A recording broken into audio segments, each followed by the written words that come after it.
At Brookfield, when Brookfield's value increases, the value of stock options and deferred share units also increase. That's how these instruments work, correct? Yes, when our share price increases, the value of those instruments do increase, yes. And that basic reality doesn't change simply because those instruments would be placed in a blind trust. The value would still rise when the value of Brookfield rises, correct? Yes. So if someone holds Brookfield options and units in a blind trust or not, they personally benefit when Brookfield performs well. Isn't that right? Anybody who holds those instruments, whether during employment or following employment, derives the benefit from those instruments. That's correct. Any instrument can be sold, bought back, cash settled, or unwound in an instance where, for example, if Parliament required by law divestment by sale. That possibility exists, correct? The Prime Minister would have certain instruments as part of our long-term incentive plans. There are certain instruments that are less liquid than others. I'm happy to get into the details of that if you wish. I would, but the premise is what I need to settle, is that they can be sold, bought back, or cash settled or unwound. It is possible, should it be a requirement. Is that correct? Yes, it's possible. Thank you. They're long dated, so we get that. But that's generally how compensation contracts work. That's not some kind of that's not something unique to Mr. Carney, since you brought him up. Well, long term, yes.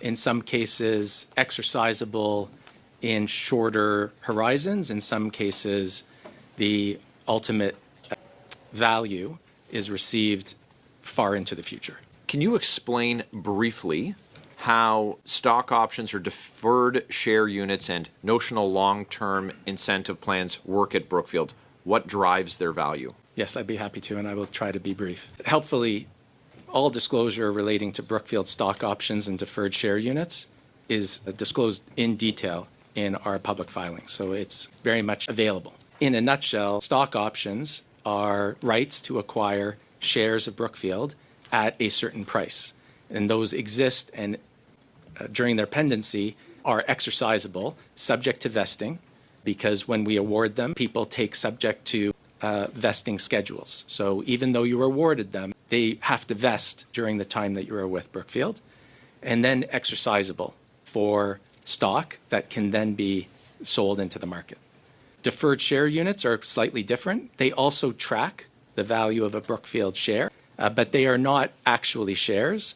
And when they mature, they are paid out to the individual based on the value of the share at that time. They are the second component to some of our LTIP programs. Are you able to give us approximate value range of options and deferred share units that Mr. Carney still holds? As I said in my response letter, that's personal and private information, and that's not something that Brookfield is permitted to disclose to the committee. Well, what I will say is that you enjoy parliamentary privilege while you're at this table, and this committee is not constrained in its ability to request information or documents, but I'll move on for the moment. Okay. Increases in Brookfield's performance increases the value of the instruments that Mark Carney still holds. So he makes more when Brookfield does better. Yes? In relation to the stock options and deferred share units, yes, as the value of Brookfield increases, the value of those instruments increase. There are also carried interest entitlements that relate more specifically to funds that we manage. So speaking of funds, the Global Transition Fund is one that Mr. Carney was directly involved in. Are you able to provide us with details of the investments that are inside it that drive the value of his position or those who hold a position in it?